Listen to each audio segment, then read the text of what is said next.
If I have not had the privilege to meet you yet, my name is Scott, the lead pastor here. How was your Thanksgiving? How many of you slipped into a turkey coma after all of that? All right, I want a quick poll here to see if you agree with your pastor who's right about most things. Would you say, yes, Thanksgiving is the best holiday? It's virtuous, it's wonderful, it just stimulates the right... Okay, good. How many of you would say Thanksgiving is really just the punctuation that starts off the real event, which is Christmas?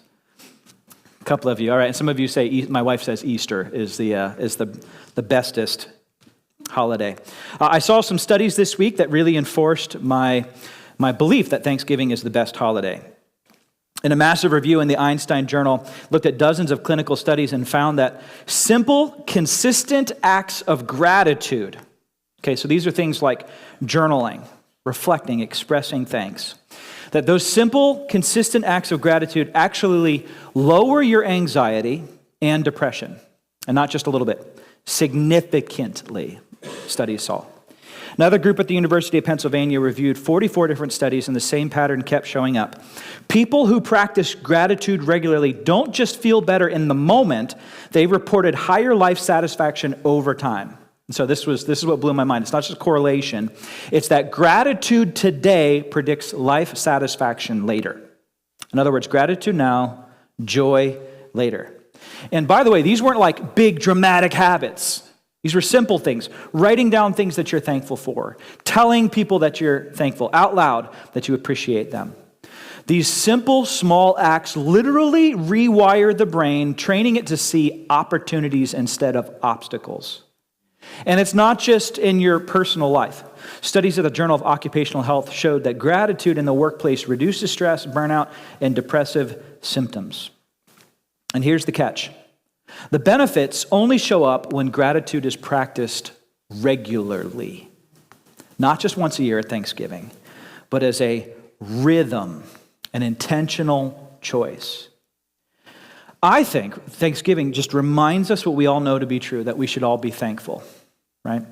But even with things that are obvious like that, it's important to stop and remind ourselves of what should be true and then kind of evaluate how we line up with things that should be true like that. And because of this Thanksgiving holiday, I wanted to talk about a word, okay? And this is the word right here. It's the word ingratitude. Ingratitude. Very few things sting in a relationship like ingratitude. Would you agree? The feeling of being unappreciated.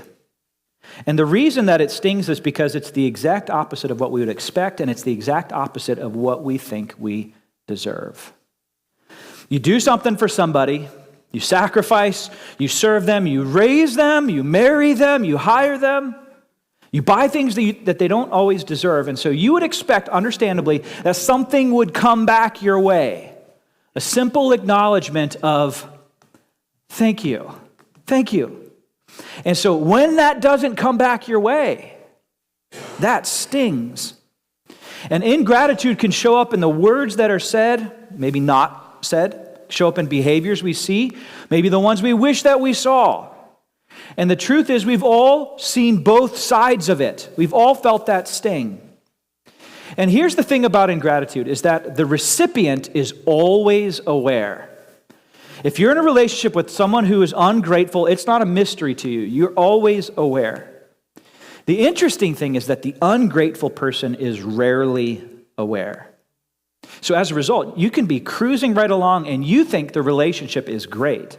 And then all of a sudden, the other person slams on the brakes and says, hey, I don't feel appreciated. How many of you, don't raise your hands, how many of you have ever been accused of being ungrateful? Let me put it another way. How many of you have ever been 13 before? Yeah, exactly. When someone says, I just don't feel like you're grateful, what do we do with that? We immediately push back.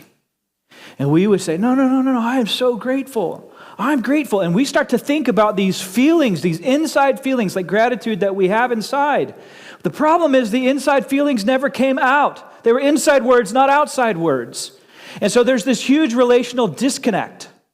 One person feels unappreciated while the other person feels grateful privately. And it's like you're appreciating them in secret. And the thing about secret gratitude is it doesn't heal anything. It actually it actually creates distance. To get a little deeper, what I want to do is I want to look at a story in the life of Jesus that Katie read, the Gospel of Luke. And I think that this is an important conversation for all of us at any point in time for any of the significant relationships in your world. And here's the reason. It's because gratitude and ingratitude are both relationally determinative. So that's not language that we use often. But that is that gratitude and ingratitude actually drives the direction and the health of all of our relationships. They're relationally determinative. In other words, they determine how much of yourself you're going to entrust to someone else and how much they entrust themselves to you. And because we can walk around and we can be thinking everything's fine, but meanwhile, the people that are closest to us, they feel unseen and disrespected and unloved. And so this is actually a really, really big deal. And there's this moment in the life of Jesus that nails this whole issue. It comes from Luke. This is page 715 in your chair Bibles, if you're going to follow along. 7:15, Luke 17, and there's a question that Jesus asks that cuts right into the tension between gratitude and ingratitude. It says this, "Now on his way to Jerusalem, Jesus traveled along the border between Samaria and Galilee." So real quick geography lesson. Up north you have Galilee, down south you have Jerusalem, and in between the two is Samaria. And the Jews and the Samaritans didn't get along. Jews saw Samaritans as religious knockoffs, people who their faith looked similar on paper, but in their minds they were impure, they were compromised, and so as a result, they were mudbloods, to use the Harry Potter language, okay? And so as a result, they wouldn't travel together, they wouldn't eat together, they wouldn't follow each other on Instagram if it existed at that time. But if you wanted to get from Galilee down to Jerusalem, you had to travel through this tension-filled middle ground of Samaria, and that's where Jesus was walking. Luke continues, verse 12, "As he was going into a village, 10 men who had leprosy met him." Now, leprosy today is very treatable. Over 16 million people have been cured in the last 20 years from leprosy. But oftentimes in the Bible, what's called leprosy is not the same medical condition that we would mean today. Because in Scripture, it was kind of like any serious skin disease. So boils, rashes, infections, they all got lumped together under this one word, leprosy, and then they were labeled as unclean. Unclean. And once you were declared unclean, your life changed instantly. And you had to present yourself to the priest. And if the condition didn't clear up, if the rash didn't clear up or whatever, they didn't want it to spread to everybody. So you were removed from normal community life and you existed outside the village. And when someone would come near to you, you had to yell at them, "Unclean, stay away, unclean." You couldn't go and worship at the temple. And so this wasn't just a health issue. This was a social issue. This was spiritual exile. It was a long, slow separation from everything and everyone that made you feel human. And so these 10 men, they created their own little community because honestly, these were the only people that they could be around. And they lived on the outskirts of the village. And when they saw Jesus coming, they had to keep their distance because the law required it. And then Luke records that this is what they did, that they stood at a distance and they called out in a loud voice, "Jesus, Master, have pity on us." And they couldn't get close and they knew better. So they just shouted from a distance, "Have pity on us, Jesus." Now, normally when you read the accounts of Jesus, what he would do is he'd get close to people and he'd talk with them and he'd maybe lay hands on them and pray over them or whatever. But Jesus in this particular story does something very unusual. He just yells back at them. Yells back. He's like, hey guys, he says, "Go show yourself to the priest." And they're at a distance, so they're like, "Wait, he has a feast? What? No, go show yourself to the priest." And then Jesus goes on to the village. And there's a lot happening in this story that the original audience would have actually understood immediately. Because in this ancient time, in the Old Testament, if someone had a skin disease and they're outside the community, and eventually their condition finally cleared up, their first step back into normal life was to show themselves to the priest. And the priest was the one that saw them before, and they would examine them afterwards, and they would say, "Hey, listen, you're clean, and you can come back into community." This was just the law. This is how they functioned.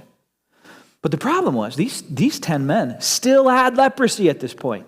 Every one of them. And the text doesn't even tell us how far they were from the nearest priest. And so maybe if that priest was in Jerusalem, they were a couple days walk away. And it had been years since they were in the city. So when Jesus shouts out, listen, go show yourself to the priest, he's really asking them to take a pretty massive step of faith. He's asking them to trust him. Imagine being that priest. And these 10 former outcasts, they all show up at the same time at your door. And you're like, hey, how did all 10 of you get healed all at once? He's like, well, this guy yelled at us, and we yelled back, and then somewhere on the road between there and here, we just look and boom, we're healed. And so for Jesus to say, go show yourself to the priest, this was actually a pretty significant command. For these men to start walking towards a priest while still diseased meant that they were betting everything on Jesus. And so this was actually an extraordinary act of trust, an extraordinary act of faith. And they huddle up and they look at each other and say, well, what do we got to lose? We're already outcasts here. And so if Jesus says go, let's go. And they start walking. And we don't know if this is talking about 3 miles or 30 miles. We're not told. But I think based on what happens next, I think it's actually further than we imagined. It says this. Luke records that as they went, they were cleansed. I find this fascinating because it wasn't before they went. It wasn't after Jesus had touched them. It's not when they felt healed. It's as they went. They had the faith of leap.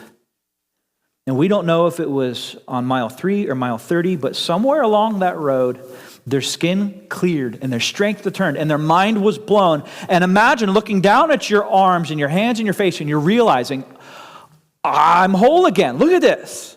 And instantly their mind starts racing. I can go home. I can hug my kids. I can walk into the temple. I get to have my life back.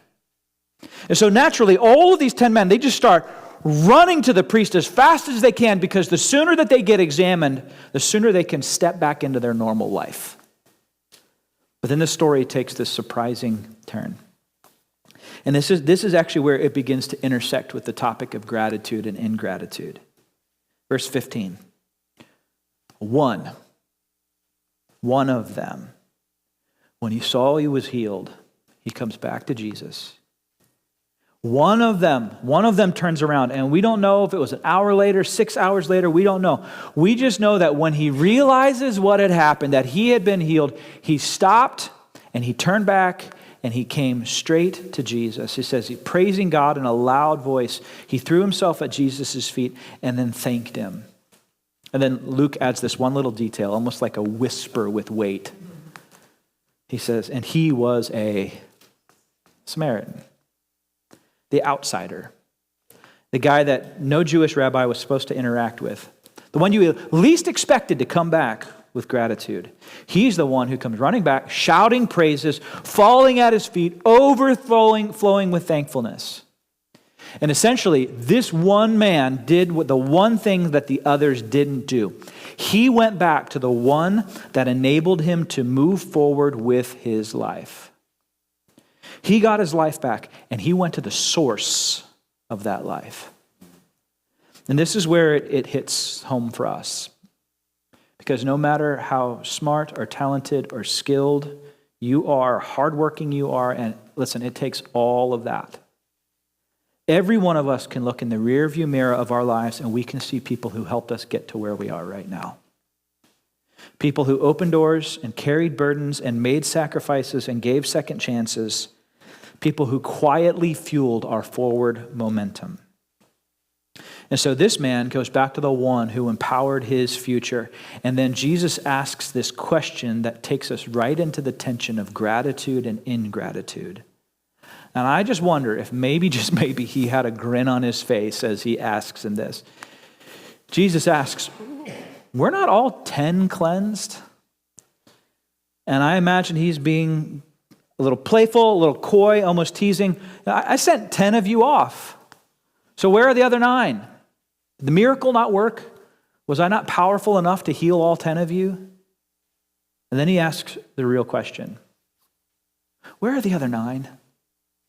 Where are the other 9? Something is missing.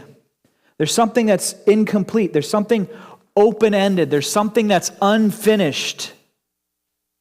Now, do you remember the first time that you probably experienced this tension?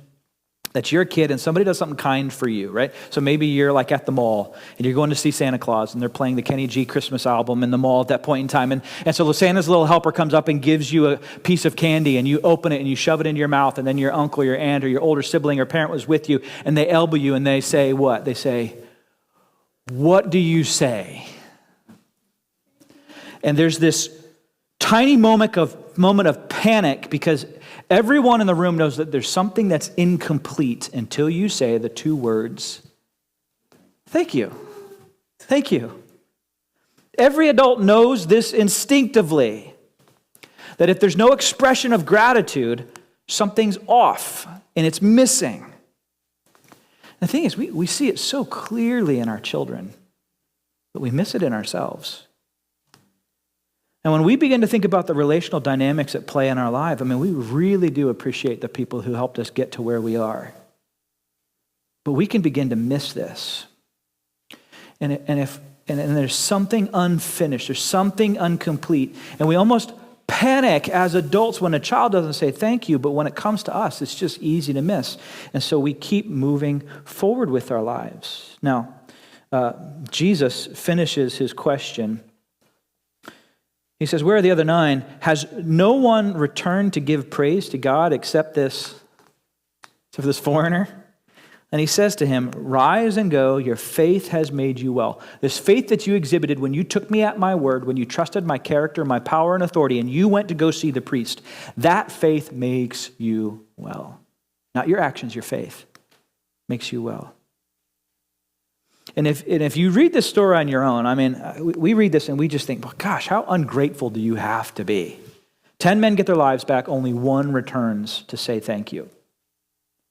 But if you could track those 9 men down, what you wouldn't find is some sort of bitter, selfish people. You would find folks that are extraordinarily grateful. They're overwhelmed. They would say, "We are so grateful. My heart is so full right now." And that's the point that Jesus is exposing, that they felt gratitude, they just didn't express it. And they were ready to move on with their lives and go home and see their families and start fresh. But Jesus just stops the story and essentially says, hold on, that's not enough. Where are the other 9? Weren't all 10 healed? Something's missing, something's incomplete, something's unfinished. And that brings us to a simple idea. And this is an idea, listen to me, that's impacting your relationships with your husband, with your wife, with your parents, with your children, with your siblings, with your friends. And it's impacting it to either the positive or to the negative. And it's not a future thing, it is a now thing. That unexpressed gratitude communicates ingratitude. Unexpressed gratitude communicates ingratitude. Here's another way of saying it. That the gratitude that you feel in your heart is also felt by the other person, but they experience it as ingratitude if it's not expressed. And you would even say, "Oh, no, I'm so grateful." But if you don't say it, they actually experience the opposite of what you feel, ingratitude. Because if you feel it, but you don't reveal it, they never receive it. And the sting actually goes even deeper than that, because unexpressed gratitude is often experienced as rejection. Because what it communicates is this: I deserve that. Communicates that I deserve this good thing that just came your way. And your mom does something nice for you, and you don't express gratitude. What it says is this, is I deserve that because that's what moms are supposed to do.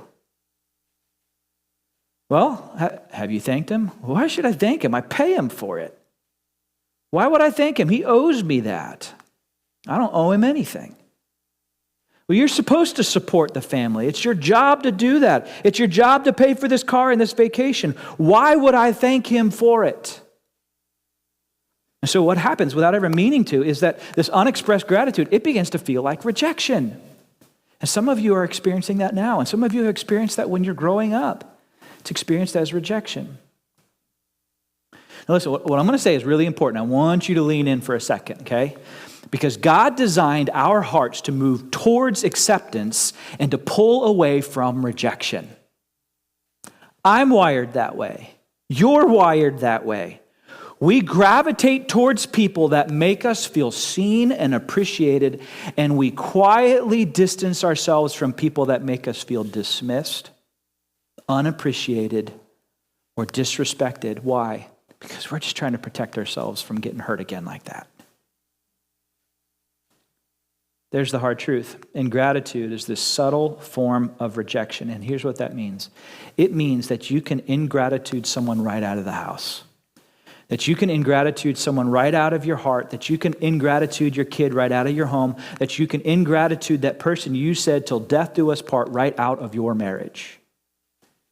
Because ingratitude is a subtle form of rejection. It's determinative, and it has the full range of impact of rejection on your relationships. That's why it's determinative.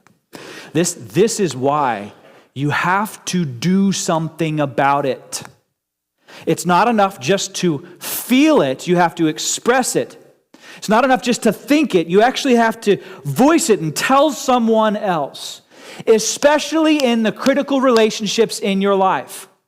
Regardless of whether or not you're introverted or extroverted, whether it's not the kind of thing you do regularly or not, you have to find a way to make the inside words become outside words. Have the gratitude you feel inside you become out of you and into the hearts and the minds of the people that you're most grateful for. Because over time, ingratitude creates rejection, and everyone's heart is an acceptance magnet, and their hearts are ultimately repelled by rejection.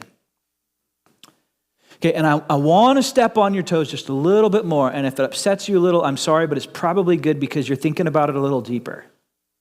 That unexpressed gratitude may indicate an inflated view of self.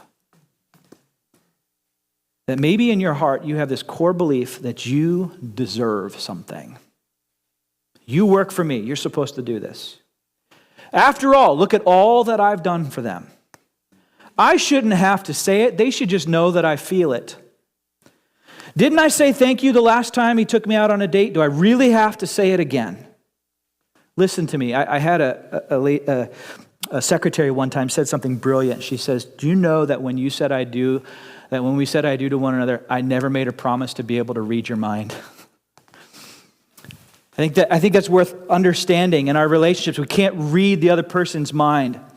Unexpressed gratitude may indicate an inflated view of self and a stubborn independence rather than a humble recognition of interdependence that says, I need you, I see you, I appreciate you. In other words, if it's hard for you to say thank you, if it's hard for you to sit down and say, man, here's how much I appreciate you, you need to ask yourself the question, why? Why? Because deep down, you already know this. You know that you didn't get to where you are on your own. Your success is not your smarts, your discipline, your hard work. All of that matters. Your story is filled of people who have lifted you up, who have taught you, who have opened doors, who believed in you, who covered for you, who gave you grace, who gave you a second chance when you didn't deserve it. And so there is a very real sense to where you owe a debt of gratitude. And if you could sit down with those 9 men on the way to Jerusalem and you ask them, are they thankful? Oh my goodness, yes. My life has been given back to me. Gosh, yes, I'm thankful. But it's not enough to feel it. You have to express it. And listen, we're not all going to express it in the same way. Some of us are loud and emotional, others of us are quiet and simple, and that's fine. Style is not the issue. But at some point, with the people that matter the most to you, you have to express it, because gratitude and ingratitude are relationally determinative, and they communicate either acceptance or rejection. And this dynamic is playing out in every one of your significant relationships. And so here's the question, okay? Here's 3 questions. Have you built the habit of expressing gratitude? Have you dealt with the pride that keeps you silent? Have you trained your heart to actually say the words? Because at the end of the day, unexpressed gratitude always communicates ingratitude. To put the question in the context of the story in Luke, are you going to be the 1 or are you going to be the 9? I want to ask a couple questions, okay? But as I wrap up, listen to me. I know what you're probably thinking. He's right. There are some folks I need to be thankful for. I need to say it. But if I say something today or tomorrow, they're going to know that it came from his sermon, so I'm just going to wait a couple weeks. Let me just help you with something. That is pride. None of us, I get it, none of us like being told what to do, especially by a guy like me. But I want you to think about the flip side of this, because if this person that you need to thank is sitting in this room or they're listening online and you don't say something, it's going to sting even more. And they will feel even more unnoticed and more unappreciated. So just own it. It's completely okay to say, as Scott was talking, I just realized I got to step into this. And they're going to appreciate your honesty more than you realize. So don't wait for a few weeks for it to finally feel like it came from you, because they already know it didn't come from you. If it had, you would have already done it. So just take that excuse off the table. So here are the questions. Here are the questions I want you to think about. Number 1, who do you take for granted? Of course that's what they're supposed to do. He's my boss. She's my wife. He's my husband. Those are my kids. They're supposed to do that. Number 2, who do you owe a debt of gratitude to? Who has facilitated your forward momentum in your life and you take them for granted? Number 3, who do you need to close the loop with? They've done their part, but you've never done the other half, and so something is missing and incomplete. And for some people, there are people in your past, and you don't even know where they are, but when you stop to think about your life, if it wouldn't have been for that person putting up with me, giving me a second chance, I don't know where my life would be right now. And even though years have gone by, when I tell the story of success in my life, that person is a part of my story, and I've never thanked them in any kind of formal or spoken way. Are you going to be the 1 or are you going to be the 9? Now, I know I'm not the boss of you and I'm not in charge of you. This is not a command. This is just a challenge, okay? But here's the challenge. I'd like you to write 3 thank you notes. 3 thank you notes in the next couple of days. And some of you are like, can't I just send them a text message and say, oh, shucks, thanks? No, and here's why. Because there's something about taking the time to write it down analog, okay? And there's something about having a note that you can go back and look over again as the receiver of that. Would you be willing to intentionally think about and write 3 people and express that gratitude in a way that would be meaningful to them? Because I know it's true. I know that you have a grateful heart. Every single one of you. The question is, have you expressed it? Because unexpressed gratitude is felt and received as ingratitude. It's not enough to feel it. You have to express it. Guys, listen, in this story, let's be honest. We're not the 1. We're the 9. That God has healed and carried and forgiven and provided and surrounded us with gifts and grace. And if we're honest, most of the days we enjoy the gifts and we forget the giver. And if anyone has the right to ask, where are the 9? It's Jesus. And here's the beauty of the gospel, is that it goes much deeper than simply saying, hey, be more grateful. Because on the cross, Jesus became the leper. He became the outcast. He became the cursed one, the one that was called unclean, so that the ungrateful 9, you and me, could be welcomed as sons and daughters. And Jesus doesn't stand back with his arms crossed and says, okay, well, where are my thank yous? He walks all the way to the cross. He takes our place, the punishment that we deserved. He takes the scorn and being called an outcast, and then he turns to us with open, scarred hands, and he says, now rise and go. Your faith has made you clean and cleansed and accepted and welcomed back and made new. And you don't become a grateful person by trying harder or by shaming yourself. You become grateful when you realize that Jesus was the one that turned back for you when no one else would, when you didn't even want him to. And when that sinks in for you, gratitude and thankfulness goes from being a yearly obligation and becomes a daily reaction. And so, yes, write the notes, have the conversations, close the loops. If you feel it, reveal it, because unexpressed gratitude is experienced as ingratitude. But listen, don't start with the list. Start with him. The one who saw you at a distance, heard your cry for mercy, and walked the road that you couldn't walk and was shut out so that you could be brought in. Would you pray with me? And as the worship team comes up, and we've got 2 songs to sing, and our desire is to create a space where you can do business with God and you can think about these questions internally, and the Holy Spirit can do a work in you. So, Father, in this time of prayer, thank you for coming toward us when we were walking away. Jesus, thanks for seeing us and hearing us and meeting us with mercy. Thank you for every gift in our lives, seen and unseen, most of all for what you have done, that you've brought us in. Father, would you make us grateful people, not just in feeling, not just inside, but in expression. That when people would look at us, we would be folks that are smiling and grateful all the time. It is so easy to be the curmudgeon and the grouch and to say all the things that are wrong with your life. But to have an attitude of gratitude, help us to lead that and live that in bold ways, Father.